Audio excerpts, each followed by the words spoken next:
Welcome to Around the Empire. I'm your host, Joanne Leon. Journalist Michael Tracey joins the show today for a discussion about the McCain Holy Week, as he called it, and what it tells us about the state of the American empire. Michael is a journalist who's been published by numerous media organizations, including the Young Turks, Rolling Stone, The New Republic, Vice, The Intercept, The Nation, Reason, American Conservative, and the New York Daily News. This interview was recorded on September 2nd, 2018. If we're ever tempted to forget who we are, to grow weary of our cause, John's voice will always come as a whisper over our shoulder. We are better than this. America is better than this. So much of our politics, our public life, our public discourse can seem small and mean and petty. Trafficking and bombast and insult and phony controversies and manufactured outrage. John called on us to be bigger than that. He called on us to be better than that. The America of John McCain has no need to be made great again because America was always great.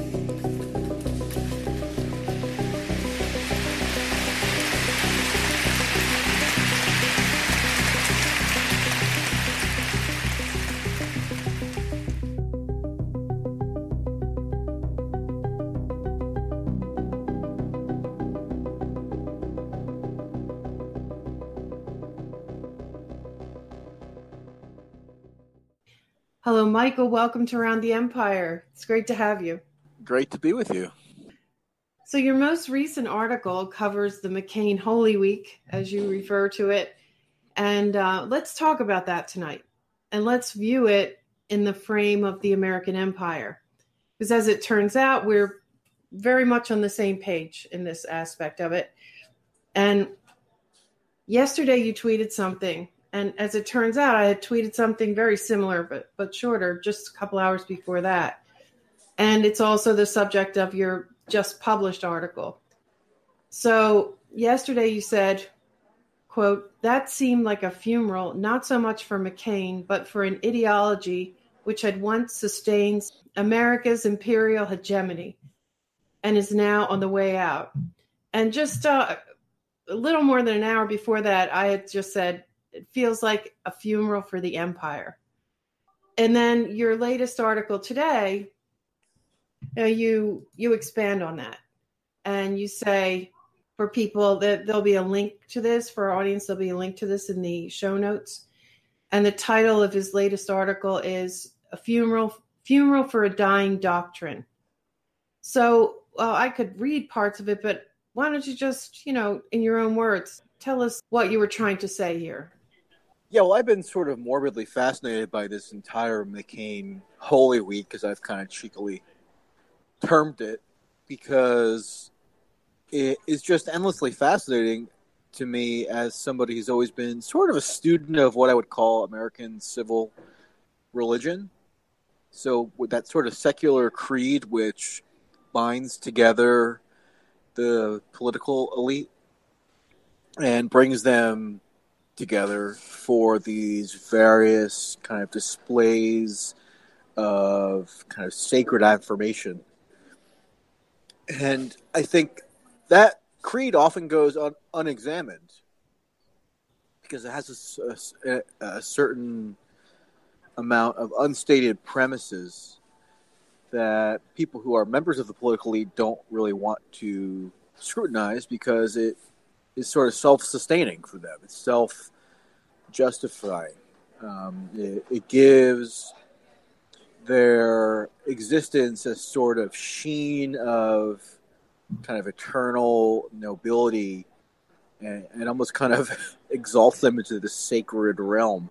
Yeah. And McCain is really the purest expression of that creed. And it's sort of, there's some nuance because the creed isn't strictly confined to left or right. McCain is probably a more conservative permutation of it, and he kind of fused it with certain neoconservative dogmas over the course of his career. So I don't want to say that the way that the doctrine manifests is necessarily the same for everybody. Obama's version of it is going to differ somewhat from George W. Bush's, but it's similar. It's alike enough where they can gather in this cathedral. The National Cathedral is what it's literally called, which I kind of saw sort of like a symbolism overload that you would call it the National Cathedral. Right. But they're alike enough where they can kind of gather for these events where they reassure one another that they're more fundamentally similar than maybe their kind of surface level political differences would lead one to believe. So McCain is just a very pure expression of this, and he wanted that to be front and center in his posthumous remembrances. McCain himself planned his funeral. He invited all the marquee speakers personally.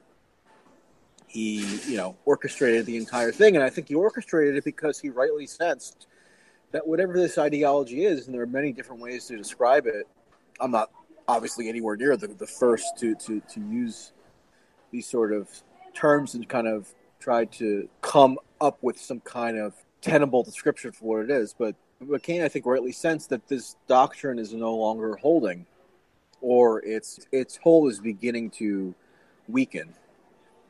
And maybe has been. I mean, it's debatable when you can kind of locate the beginning of that weakening.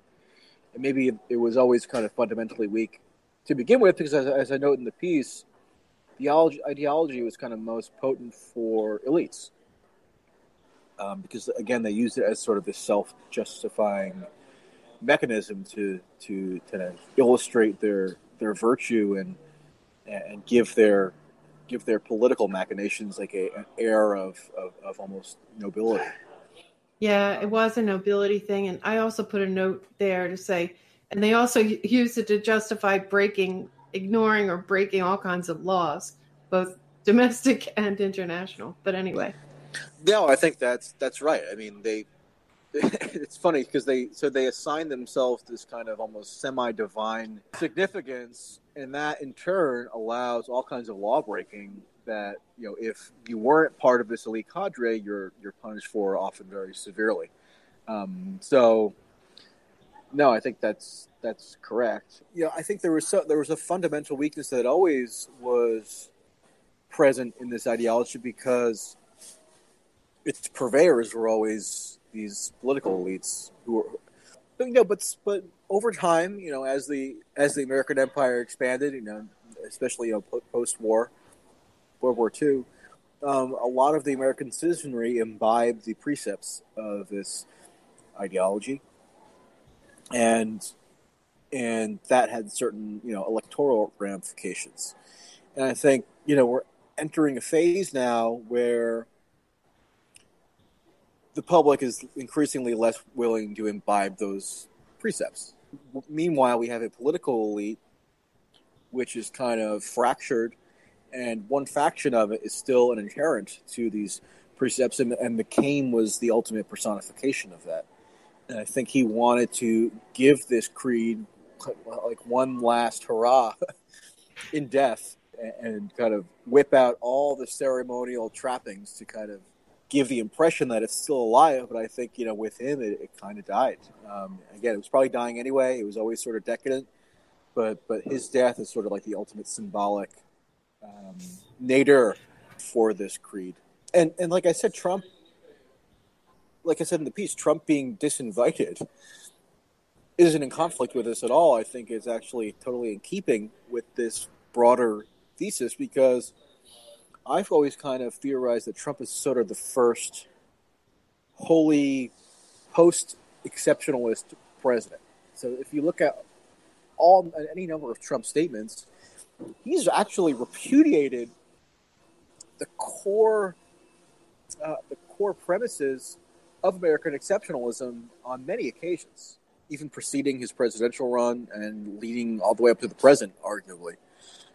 Which is sort of ironic from a right-wing standpoint, because Obama's great offense, according to the Republican talking points of his first term, was that he he wasn't strong enough in his advocacy of America's kind of eternal greatness, and that he secretly despised his own country. That was sort of the big criticism of Obama. But it's actually Trump, I think, who more fully inhabits as a post-exceptionalist. It's really fitting that McCain disinvited him from these ceremonies. Maybe it was for petty purposes. Maybe it was really just because McCain felt slighted by Trump. I think that's on one level that's true, and that would be, consistent with how McCain has sort of operated as a political actor over the years. But I also think there's something deeper in that McCain, rightly recognized that Trump is not a continuation of this American exceptionalist credo.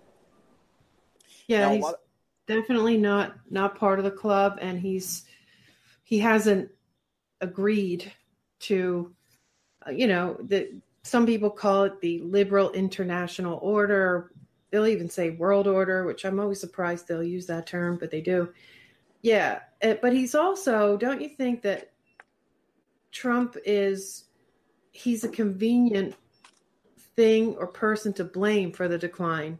In fact, you can pin a lot of things on him, the lack of unity, all kinds of things. You know this. You've said it many times. Mm-hmm.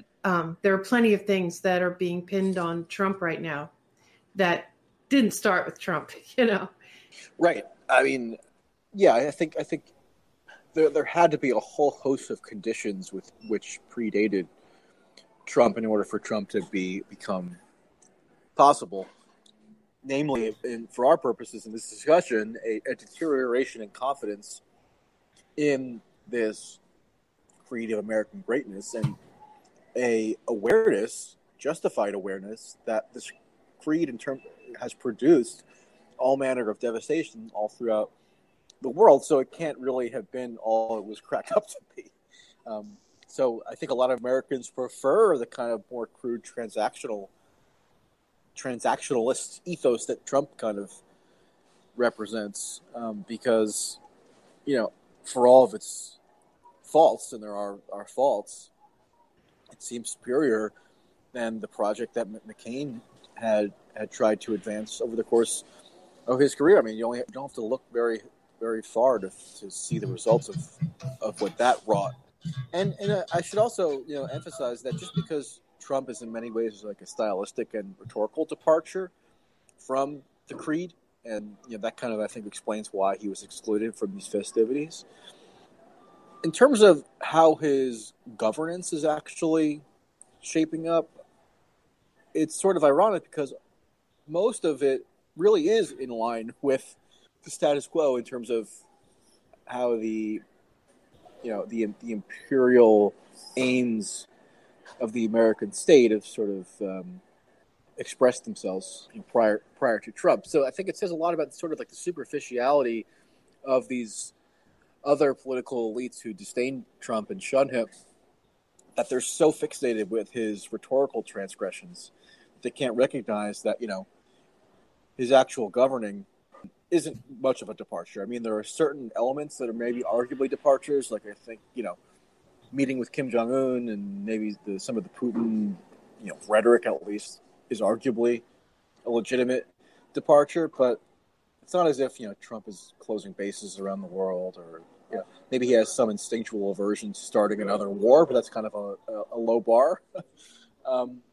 So to me, I think the fact that he's still excluded after having been in office for a year and a half really speaks to like the kind of weird, deluded paranoia that the chagrined elites who don't want him part of their club, they really are kind of mired in this delusion, because ultimately the style and rhetoric matters on some level, but much more consequential is what action that rhetoric and style translates into. And if you analyze the action thus far, so it's a lot of the same kind of stuff.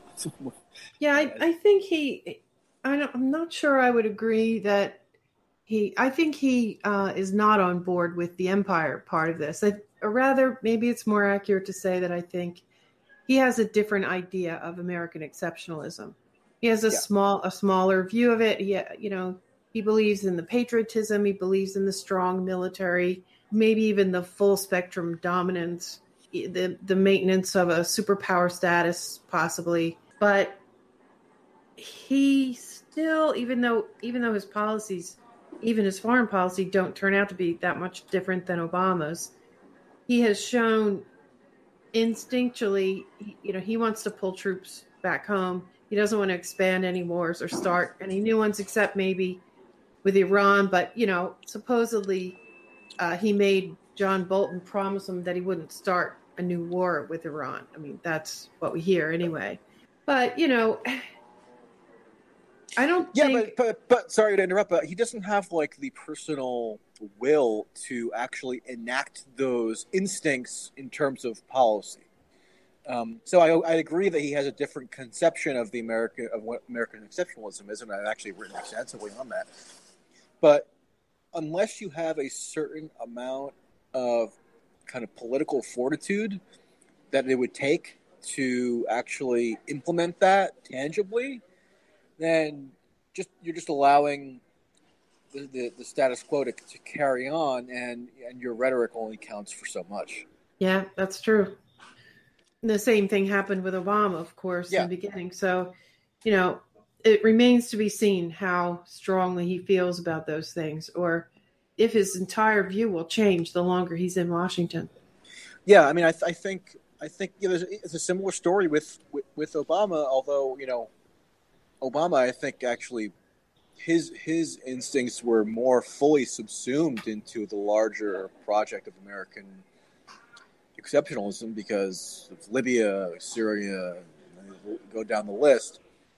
I think the foreign policy actions that Trump has taken so far are kind of in keeping with the post-exceptionalist ethos, with the exception of maybe the Syrian airfield strikes, although those, while I think those were definitely wrong-headed, they weren't necessarily a major signal that there was some kind of paradigm shift in his own personal thinking. I mean, I'll believe that he has the personal will to actually enact his instincts if there's some, definitive change to strategy in Afghanistan. If he keeps the North Korea diplomatic situation going, even if there are some like ostensible backslides in terms of the willingness of North Korea to participate, there has to be some, I think, more tangible evidence that has the political will that it would require to actually override the instincts, especially of people who are surrounding him in the administration, Bolton being one of them. So it remains to be seen.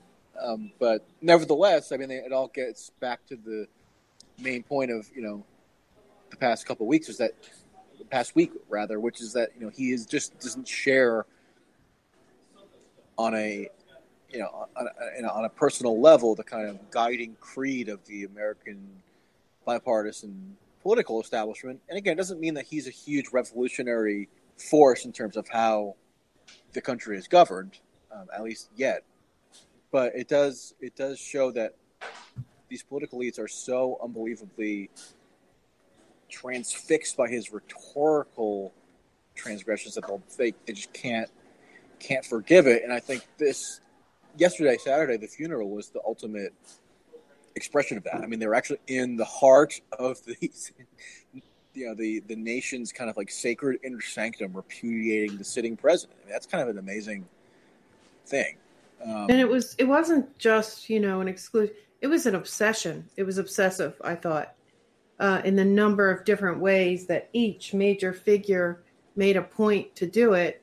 I mean, here they were excluding the man, right? But they kept bringing him back in the room again and again and again. This person who maybe I just think their implementation wasn't very effective. Yeah, I mean, I think if you really wanted to truly rebuke Trump, you would have just kind of ignored him and pretended that it didn't exist. But instead, you kind of validated him by making him the entire subtext, which kind of just goes to show that they have this obsession with him. And again, I mean, it's not wrong to be concerned regularly with what the president of the United States is doing, but I think the Trump obsession goes deeper. It's kind of this manic, relentless preoccupation, which kind of goes to show that he really continues to hit a nerve that they can't reconcile themselves with.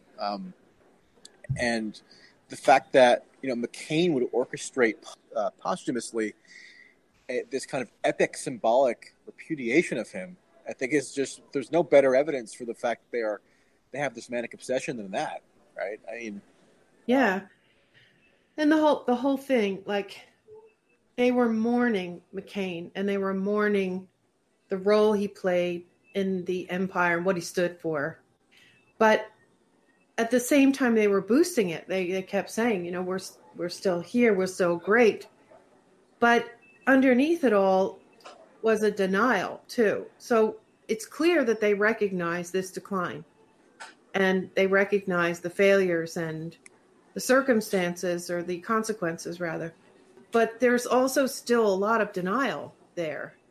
And it's funny because if you have a minute, McCain's been talking about this. And of course, it's not just the American empire. Here's McCain in February of 2017. And this is at the Munich Security Conference. And this is where NATO is boosted, and this liberal international world order that, that we all live for, apparently. But here he is, just a short clip.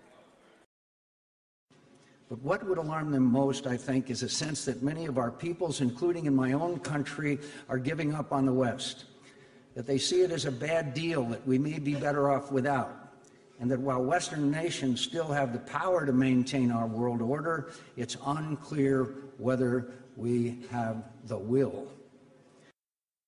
Make no mistake, my friends, these are dangerous times, but you should not count America out.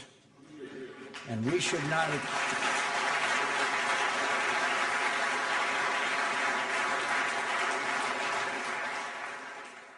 We must be prudent, but we cannot wring our hands and wallow in self-doubt. We must appreciate the limits of our power, but we cannot allow ourselves to question the rightness and goodness of the West. So I think that's very much in line with what we've been seeing. And maybe Trump disagrees with that, because he's saying, why do we need NATO and all this stuff? And in the end, he didn't make any changes to NATO.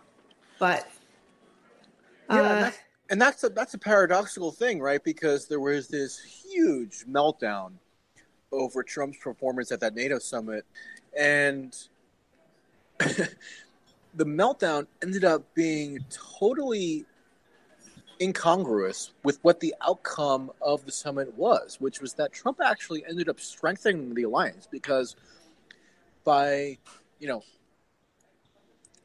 performing as if he was this big NATO skeptic, and yet basically coming out of the meeting by strengthening NATO and achieving increased commitments for GDP spending on NATO, he showed that the NATO alliance is actually fairly resistant, because it can accommodate an American president who maybe isn't, instinctually on board with its kind of guiding mission, and yet is still willing to countenance it if he can be, flattered enough.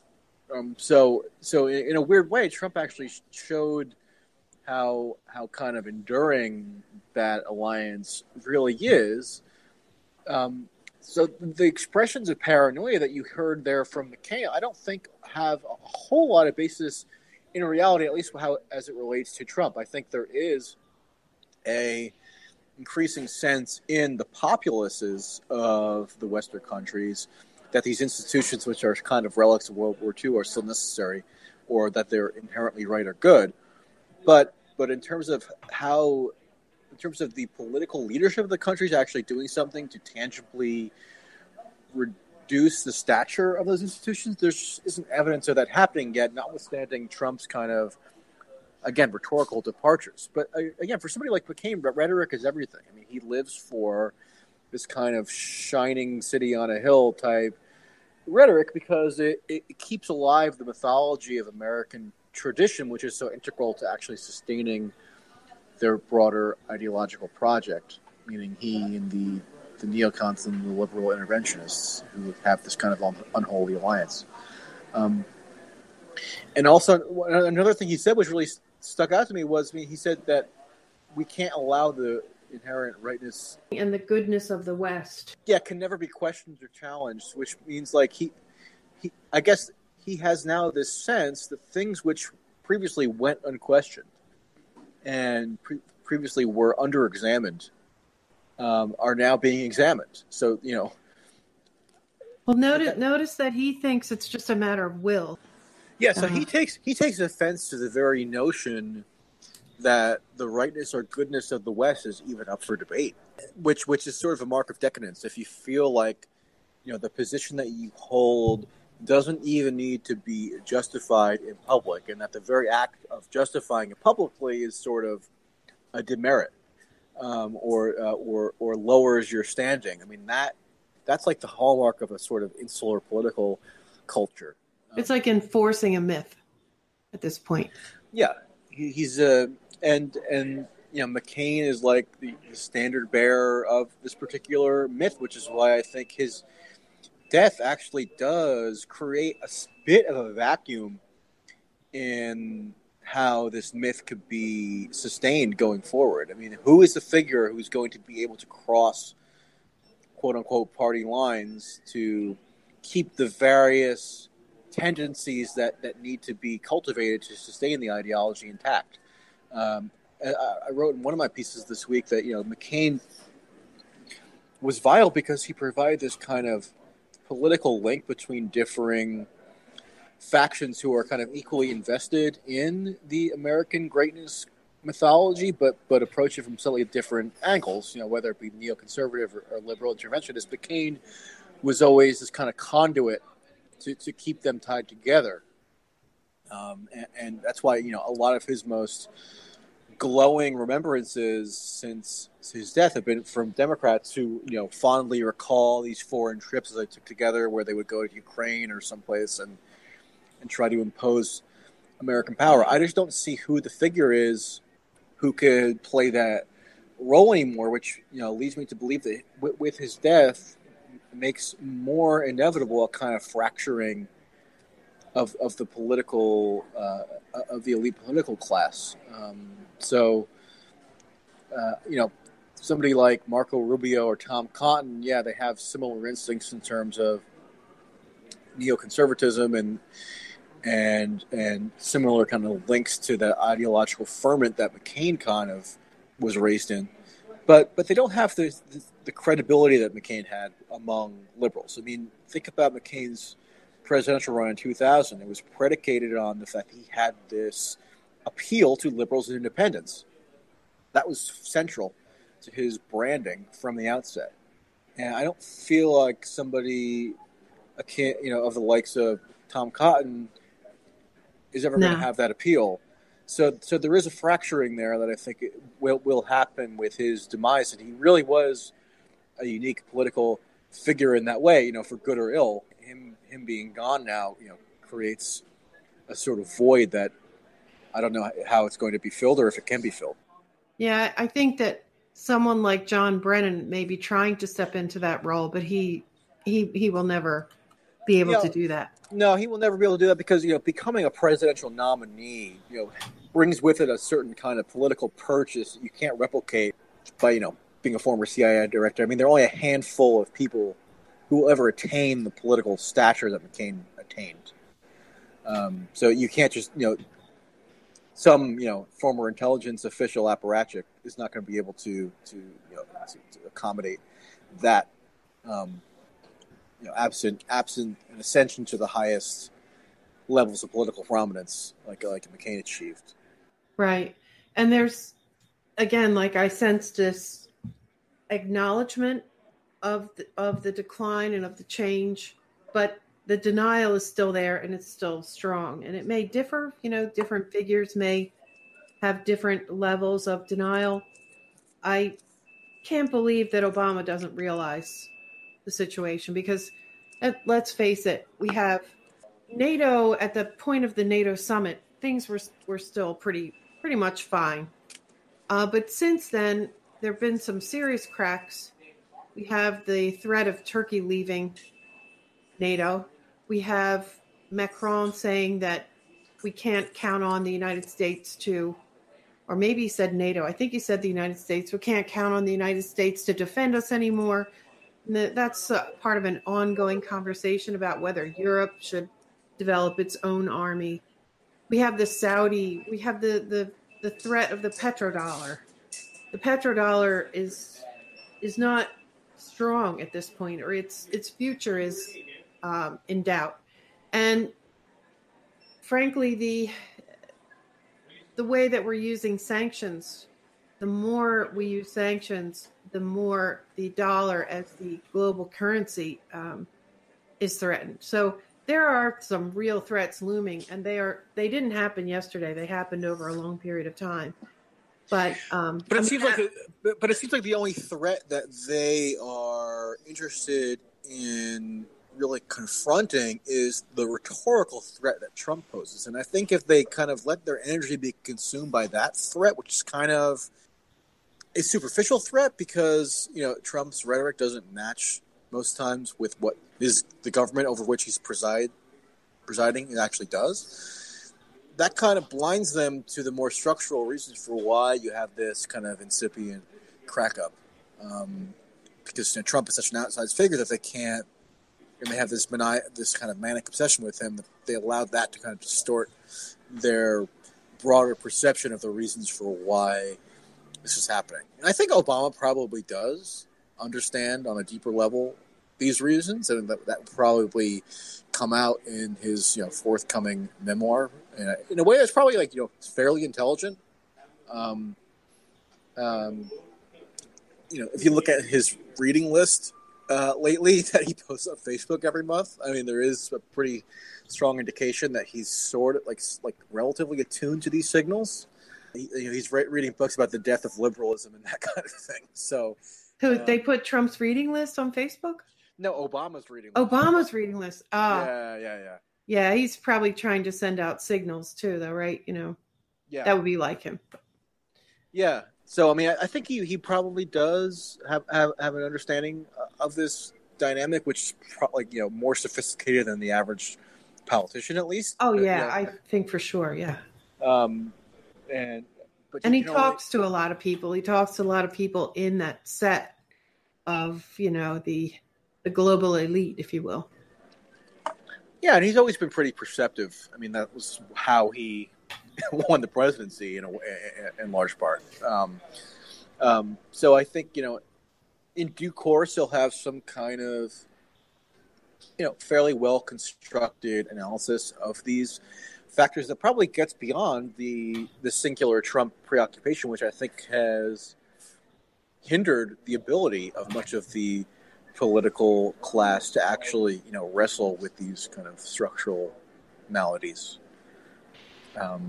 But the funeral yesterday, I think, because of Trump was consumed so much of the obvious subtext, it was just another example of how he kind of sucks the energy out of the enterprise, like the analytical enterprise, which would otherwise be directed toward stuff like you mentioned, whether it be Turkey or the changes in the Saudi global comportment. Trump as a persona is probably step back and think about it. He's probably the most dominant persona now in the history of the world in terms of being a ubiquitous presence in the heads of everybody. Yeah, it's really, it's kind of stunning to contemplate, and I don't think we've really reckoned with what that means yet because we're so consumed by the moment to moment kind of frenzy of it. Well, like with addiction, for example, it's very common in the throes of addiction for a person to blame. They say, like pointing fingers at people, and really 4 fingers are pointing back at you, but you don't realize that because you're always looking around for something to blame for your current problems. And to me, it feels a lot like that. And there's a lot of denial. So it feels like the result of this obsession, or maybe the cause of this obsession with Trump, is denial. And I agree with you that while they focus on this one man who's, he's going to be gone in a short number of years. We don't know how many, but it won't be that. At most, it's 6 more years. It's foolish. It's foolish for them to have lost track of the big picture just because this one guy, isn't in their club, and the town's not big enough for he and Hillary Clinton and Obama apparently, and because he pulls the curtain back on the cruder nature of the American empire, and or you could say the Anglo-American empire, because Europe feels the same way about it. Because this kind of an empire needs to be managed carefully and with sophistication. So.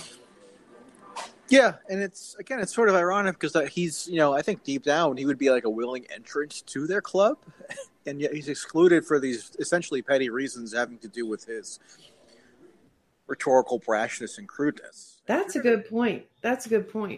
You're thinking he would adopt all of the things you need to adopt if they just let him in.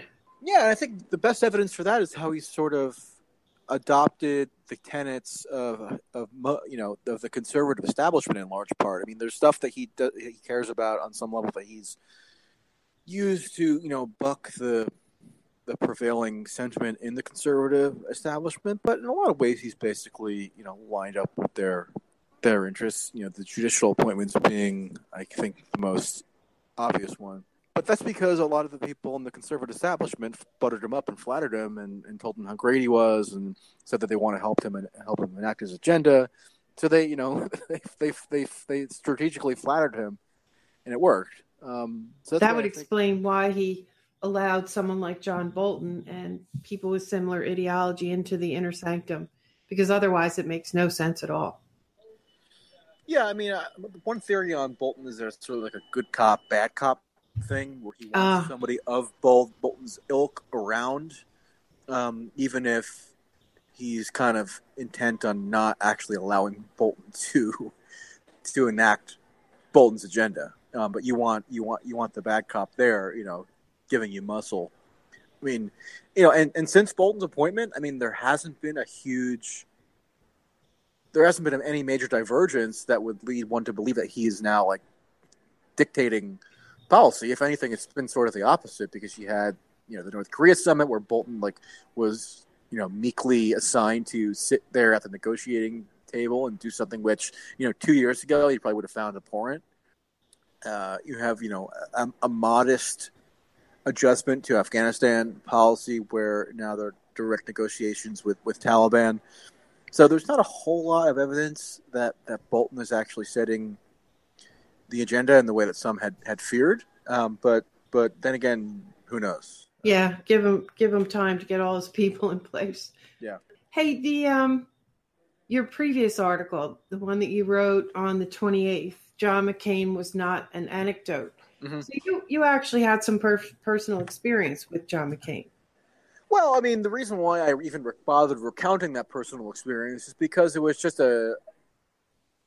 was ultimately insignificant, but in the moment it felt massively consequential, because you're talking to this titanic political figure who, has universal name recognition, who was the presidential nominee of the Republican Party, who was, one of the most prominent members of the Senate. And so even talking to him and having him make time for you feels like this great, self-validating thing that you've been gifted by this esteemed figure. And he'd never laid eyes on you before, right? You had no idea who you were.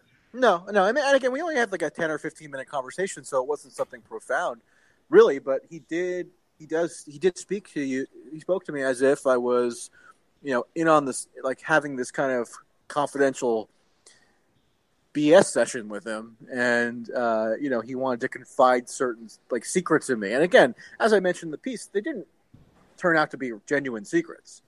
He just said something about how he predicted this. So this was in summer of 2015 when he was helping Lindsey Graham's, laughably ill-fated presidential campaign in New Hampshire.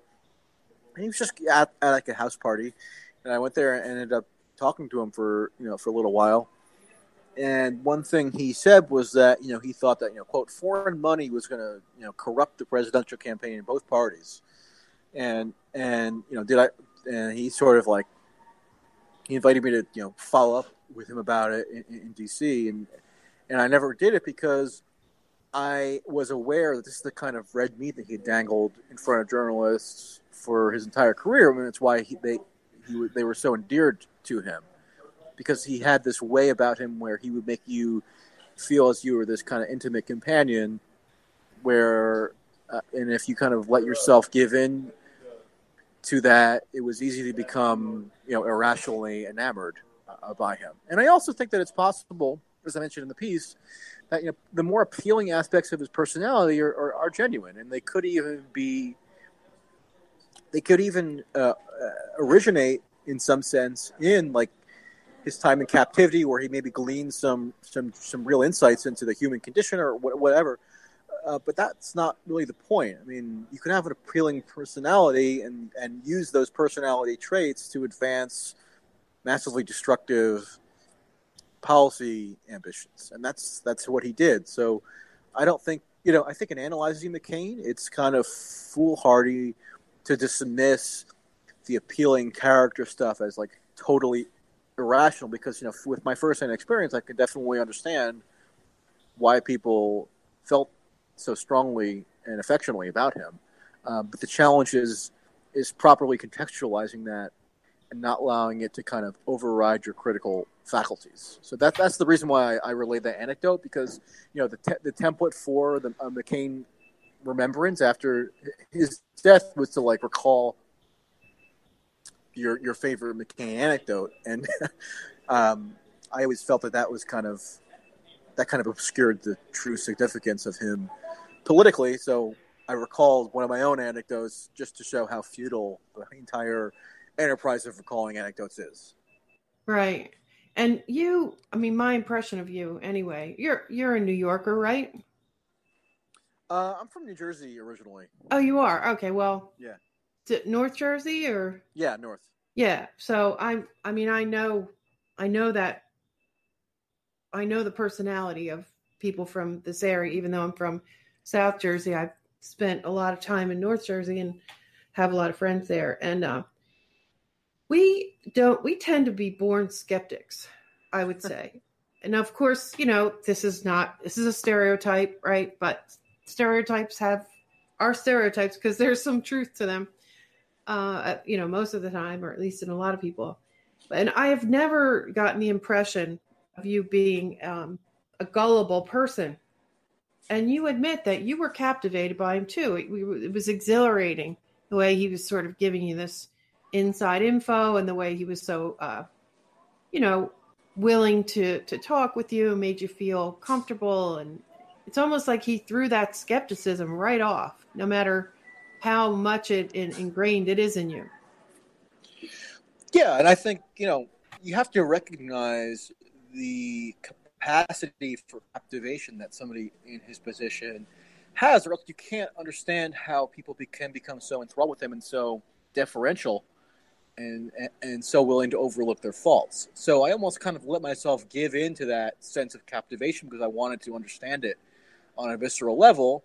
And then afterwards, I kind of, was able, I like to think that I have some semblance of self-awareness. So I was able to kind of use that countervailing instinct to kind of better contextualize the experience. I don't know that a lot of others in media have that capacity, which is why they were so head over heels for him for so long. And even after his death, they're kind of memorializing him by just repeating all like the mythological tenets that McCain constructed for himself. Really beginning in earnest in the late 90s when he was preparing for his first presidential run, like the Maverick stuff, the straight talk stuff. I mean, all those kind of cliches are now being repeated as if they're objective fact and like objective descriptions of him, which just goes to show how effective he was at suborning so many of these people. So in that moment, yeah, I let myself just be president for the captivating, but understand, what the function of that is and why it's such a politically, why it's such a politically effective tool he's able to use. And again, there's like a lot. If you look at some of the McCain counter narrative stuff over the past week, a lot of it is, declaring him to be this bloodthirsty warmonger and saying how personally terrible he was. I also don't think that's particularly useful either, because what if he actually did have genuinely laudable character traits, but those character traits were marshaled to further a political program which is massively destructive and was kind of emblematic of a decaying empire. I think it adds another dimension of moral complexity to the equation, and I think it's probably closer to reality, but it just makes it more complicated to actually assess. So that's sort of the approach I've tried to take. Yeah. And I was glad that you pointed that out. If I can just read this paragraph, you say, reporters who generally disliked McCain politically now admit that they're conflicted about his legacy and unexpectedly felt profoundly sad at his death. Even a passing interaction with him can give insight into why this might be so. My 15-minute conversation felt unusually intimate and revelatory. But how intimate and revelatory could it have really been? Could it be that his ability to project intimacy and revelatoriness was his real political skill, one that enthralled him to so many reporters, even reporters who were self-consciously aware of McCain's ability to do exactly this? So what you point out is his political skill, and that's actually not something I heard a lot of people talking about this week. But I think that might have been one of his greatest achievements all these years, and especially because, and I had kind of forgotten about this, but I decided to, on a whim, I said, well, I wonder what McCain's legacy is on YouTube, for example. So I went to YouTube, and I just put in McCain, and then I filtered the results to find the videos that had the view count, the highest view count. And they were all from the 2008 election. And they were all, the top ones were, they were the ones that were done by Obama supporters. And they pretty much eviscerated the guy. Yeah. I had kind of just forgotten about that. They had really eviscerated him. So I would say that besides the fact that he helped sell so many wars to a populace that is increasingly resistant to wars, I mean, that's an achievement in itself. But, he made a comeback he got destroyed, really, during that 2008 election. There was, and they went after, they actually, I'm not sure his warmongering was the thing that they really used to attack him in 2008. But there were a lot of other things, too. And so the top ones was like a dance-off, which I had never actually seen. The second one was McCain's YouTube problem just became a nightmare, where they had him flip-flopping back and forth, where he said one thing and then he said the opposite thing, a typical political video. And then the third top one was when John McCain voted no on the Obamacare repeal. So that's a big part of his YouTube legacy. Just to interject, I think we have to remember that there's a huge slice of the populace who legitimately only became politically aware in 2016, whether that be because they're young or because that they are now in this politicized environment, whereas previously they felt that they could just kind of float along in their, mild ignorance, where they're aware of who the president is, maybe vaguely about what's going on, but aren't invested in the day-to-day political stuff. So for them, the healthcare vote in 2017 is literally the main thing that they're going to remember McCain by, which is just amazing given his, hugely extensive record going back decades. And one of the most stark things to me in terms of his remembrances this past week was how the 2008 campaign was just kind of stricken from the record. Yeah. It's as if it never happened. And the 2008 campaign was ironic in all kinds of ways because the media, pretty comprehensively turned against McCain, whereas 8 years prior he was their darling. They contrasted him unfavorably with Obama in almost every instance, and his pick of Palin is like the one offense that liberals are allowed to meekly raise right now. I mean, that's the one thing they're allowed to criticize him for. That that in elevating Palin, he kind of set the stage for Trump, which I guess maybe is kind of true, but it seems like a little bit of oversimplification to me. No, there are parallels, though. I see where you're going with that. Yeah. Yeah, there are some parallels, but the fact that McCain was able to, the fact that McCain is being remembered today with almost no reference to his most singular achievement, which was being nominated for president in 2008, running against the first black major party nominee and losing by a landslide, is a real testament to his political resilience and his ability to remake himself over and over again, which goes back to the kind of innate political skill I think he really does have, which I got a very brief glimpse of that one day in New Hampshire, and he could easily be seen by liberals as like an arch villain because he ran against Obama in 2008. He tried to thwart Obama, the first black president from ascending to power. But instead of the fact that he ran against him and attacked him pretty strongly, instead liberals most remember from that campaign now is that one clip that's being played over and over again of him chastising the woman who stood up and said Obama's an Arab. I mean, why is it that little moment is now like the singular representation of the 2008 campaign, rather than the fact that McCain ran on escalation in Iraq, basically embraced Bush. He kind of tepidly distanced himself at times, but he accepted that he was George W. Bush's successor.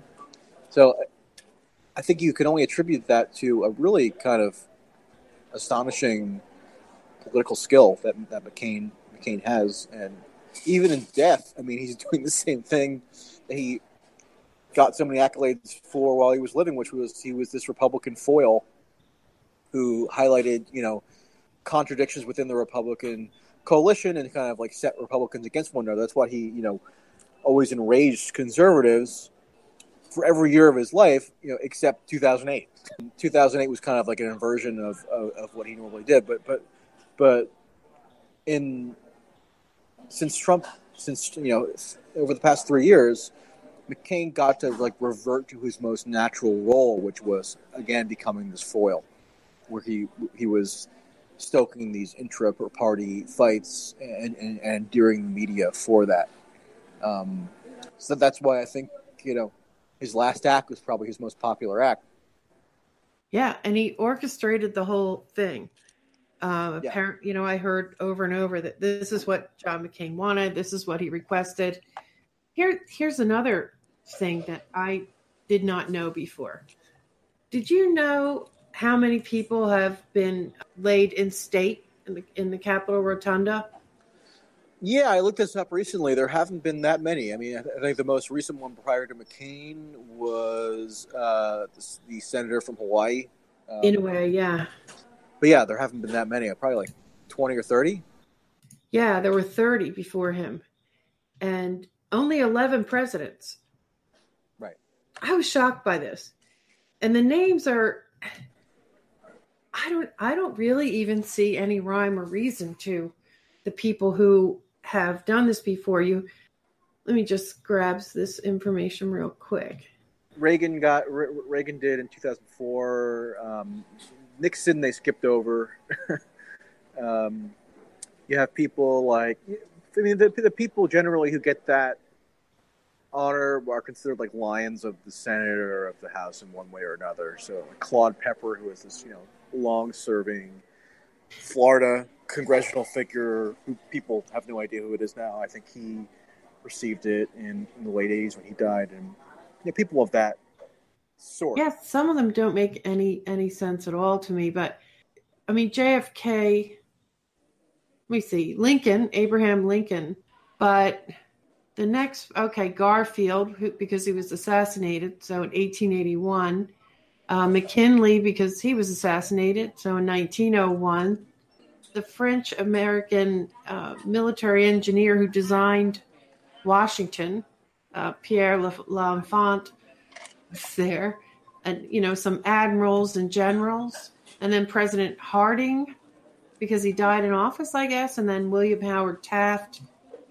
But there's no presidents until, Herbert Hoover. Actually, JFK before him, and then Hoover, Eisenhower, Johnson, and then Hubert Humphrey. I don't really know why he got it, but he did. And then Reagan, Ford, Inouye, and Senator McCain. So there's a lot who have not. Now, sometimes it's by their own choice. The family, has to agree to it. But and it has to be proclaimed. It has to be authorized by Congress and all that. But anyway, I thought it was interesting that McCain wanted this. I'm not surprised that he was granted it, but I was kind of surprised, I have to say.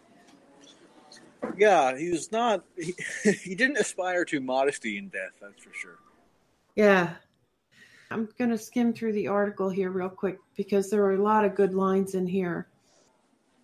I think we covered the anecdote article pretty well, but this, in your latest article, I highlighted some quotes. Oh, you talked, this was a good point. You said, Bush said yesterday that he and McCain would remember their old battles like football players remembering a big game. And then you call it a fraternity of America's most elite political leaders. And you say that the conditions which make this kind of thing possible, this fraternity, the bipartisanship, the conditions that make it possible are eroding, and that this whole ceremonial week for McCain was also used to showcase a display of bipartisan solidarity. Upper crust political elites tell each other how fundamentally alike they are beneath it all. Which is interesting how they pull that off, while they also, during elections, try to draw the stark contrast between themselves. That's always been interesting, I guess. I think like the conditions that I referenced there, which make possible these expressions of elite unity, are that the stakes have to be sufficiently low in terms of the differences between the rival political factions, that it's not some kind of egregious affront for them to appear together and to even have a sense of, solidarity with one another. So think about it this way. I mean, communists and fascists couldn't unite for a civil, for a secular ceremony like this, because the stakes between them, in terms of which one gets elected are just too high. It's a real divide, yeah. Yeah, it's a real divide. So I think, we're not at the point where it's communist versus fascist, but the ideological centers of gravity in the respective parties are sort of trending even further away from one another, to the point where, you're going to have some remnants of this kind of old style, bipartisan stuff, but I think it's increasingly obsolete. And McCain was like the last thoroughgoing emblem of that. So as those centers of gravity continue to kind of trend away from outward, away from the center, expressions of elite unity like this are going to become less and less tenable. It's probably going to take a while, but I think we're kind of witnessing the early stages of that kind of symbiosis kind of falling apart. Right, and you say here that ideology or that ability to come together You said that it has sustained American hegemonic power for decades, and that McCain, quote, so fully embodied national greatness or the eternal global primacy of the United States. And also the ability to unify around what you said, usually involving military adventurism. If that era hasn't fully passed, it's passing, and the process is probably only going to accelerate. And that's why you say that's why the McCain Holy Week Goodbye Tour had an ineffable feeling of finality about it, even if it was hard to pinpoint exactly why. The game is coming to an end. And I thought it was good the way you drew the parallel there, how you tied the Bush McCain "It's all a game" theme to the game coming to an end here. That was a clever rhetorical device there used. Yeah, thanks. and Obama contributed to that metaphor as well, because he said, we're all on the same team. With like he and McCain always recognized that they were on the same team, so they were kind of resort to these sports metaphors to describe how they're all basically of a piece. And I just don't think that the political conditions in the country are going to be able to sustain that for very much longer. Again, it's going to take a while, and it's an ideology that's so entrenched like this is not going to just disappear overnight. But we are witnessing a fraying in it, and it just seems like it's going to be. It's just going to be. It's ineluctable and inevitable that this will yeah. I would argue it's been eroding for a while. And another thing you said, it's been eroding for a while, but it takes like the political class is sort of like a lagging indicator.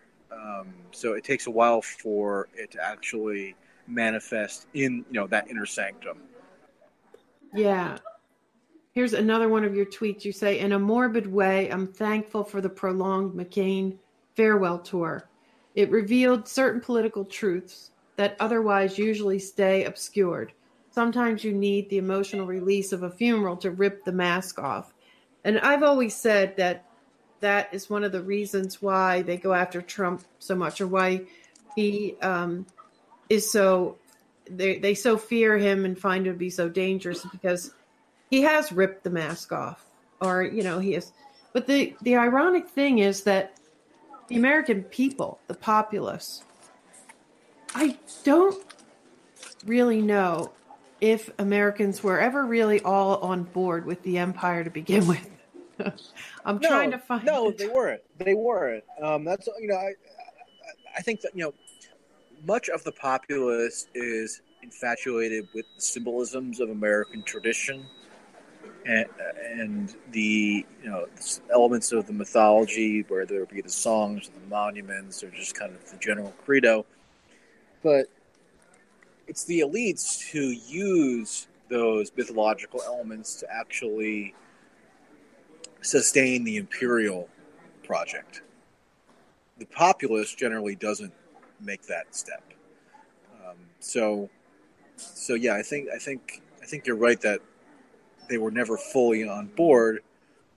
But as this ideology begins to lose purchase, the elites are going to have less of an ability to invoke kind of the cliches of American tradition to justify their imperial endeavors. Yeah, I would agree with that. And yeah, I would. So, shall we leave it there, Michael? Is there anything else you want to say before we wrap up? I think we about covered it. Yeah. Okay, that's great. Well, tell people where they can find your work, or how they can support you and all that. Yeah, thanks. I mean, well, the best place is Twitter, for better or worse. That's where everything goes. Within the next week or two, I'm going to be launching some kind of self-funding mechanism, a la Patreon or something similar. So if people want to make a regular contribution, they can. Otherwise, I have a PayPal and a Bitcoin link and whatever. And I also, one of my McCain pieces this week was in the Spectator, so people can look that up if they want. sure you'll put it in the show notes. But I will. Otherwise, everything is basically can be found via Twitter, and that I think is about it. So you've got a website and you have a Medium site, right? Yeah, my personal website is just kind of I don't really update that regularly. It's just sort of a landing spot on the internet. But the Medium page is where I'm putting stuff fairly regularly, and then when I publish elsewhere, you could find it through Twitter. Great. Well, thanks so much. It was great to talk to you, and I hope you'll come back and talk to us again. And have a great night. Yeah, I enjoyed it. Take care. Okay, take care, Michael. Bye-bye.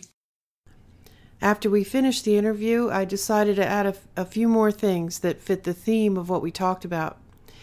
There's a lot to be said about this past week, and an enormous amount of material was written and broadcast. But here are a few that stood out to me for different reasons. First, we have an article by Susan Glasser of The New Yorker with a hopeful and trollish title, quote, "John McCain's funeral was the biggest resistance meeting yet," unquote. And I'll quote some of it. Obama said, "It's a politics that pretends to be brave, but in fact is born of fear. John called on us to be bigger than that. He called on us to be better than that." Heads nodded, Democratic heads and Republican heads alike. For a moment, at least, they still lived in the America where Obama and Bush and Bill Clinton and Dick Cheney could all sit in the same pew, in the same church, and sing the same words to the patriotic hymns that made them all teary-eyed at the same time. When the two presidents were done speaking, the battle hymn of the Republic blared out. This time, once again, the battle is within America. The country's leadership, the flawed, all-too-human men and women who have run the place, successfully or not, for the past few decades, were all in the same room, at least for a few hours on a Saturday morning. The President of the United States, however, was not. And Glasser goes on to say, quote, "Their presence at McCain's funeral suggested that the final chapter has not yet been written in the Republican drama over what to do about the crude interloper who has taken over their party. McCain certainly died hoping for something other than the current slavish devotion to Trump that many Republicans on Capitol Hill now profess, and that is what his funeral was meant to remind us. Watching John Boehner and Elizabeth Warren, David Petraeus and Leon Panetta, Al Gore and Madeleine Albright and Paul Ryan glad hand in the pre-noon hours of September 1st, there was no doubt what their presence there together was meant to convey." And finally, later on in the article, she mentions an encounter with the junior senator from Arizona, Jeff Flake, who tells her that, quote, "the fever will break eventually. It has to," which she didn't find convincing. Note that Glasser defiantly cast the swamp metaphor as a positive and Trump as just a swamp fever. And she finishes with a flourish, calling upon a higher power, sort of, to cast the fever from the swamp. Quote, "But I imagined that it was the prayer voiced silently by many of those in the room.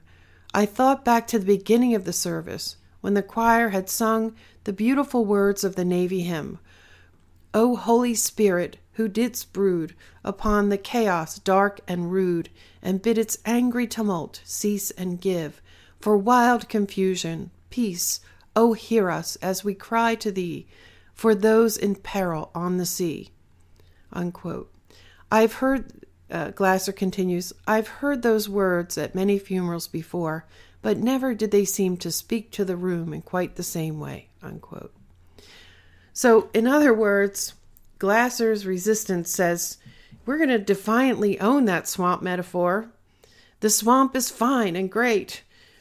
There's just this fever we have to get rid of. And then we have an article by Tim Alberta of Political Magazine, and he writes about how the elephant in the room was the president not in the room.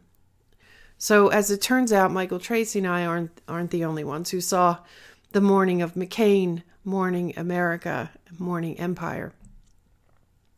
And I quote Tim Alberta, quote, "It was a send-off befitting a titan of the Republic. The flag-draped coffin, the bagpipes, the angelic chorus, the stained glass windows, and the Gothic pillared arches encasing a sanctuary of some 3,000 notables bidding a final farewell. But the Saturday morning service for John McCain at Washington National Cathedral also felt like a memorial for Washington herself." Later in the article, he says, quote, "There are, after all, disparate realities. One inside the holy halls of the National Cathedral, where powerful people mourn the death of civility, and another in the surrounding city, where many of those same powerful people drive nails ever deeper into its coffin. And there's a greater juxtaposition still, this one between the virtue-signaling, convention-worshipping insiders of Washington and the mad-as-hell, burn-it-down voters in the provinces." And last but not least, there's Asad Abu Khalil, the California State University professor whose nom de plume is the Angry Arab. He wrote an article titled "The View from the Middle East," where he explains that for Arabs in the Middle East and in the U.S., the view of McCain is a lot different than the glorious praise in the U.S. media. And I'll just quote one sentence where he says, "In the end, John McCain was a major face of American empire, just as were two people who attended his funeral, Obama and Bush, and the one who did not, Trump."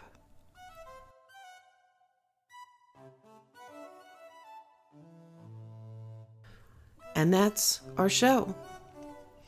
Thank you for listening. A special thanks to Michael Tracey. Follow Michael on Twitter at MTRACEY, mtracy, and find his work on Medium. Also keep an eye out for the new project that I'll be launching very soon. Around the Empire podcast is independent media. We're brought to you with the help of our generous donors. You can pitch in by going to patreon.com/aroundtheempire or by doing a one-time donation via our website, aroundtheempire.com. Follow us on Twitter at aroundtheempire. It helps a lot if you hit the subscribe button on our YouTube channel, and that's free, because it's possible to get revenue from that channel via live streams with Super Chat donations capability. But you need 1,000 subscribers to do that, and we're not there yet.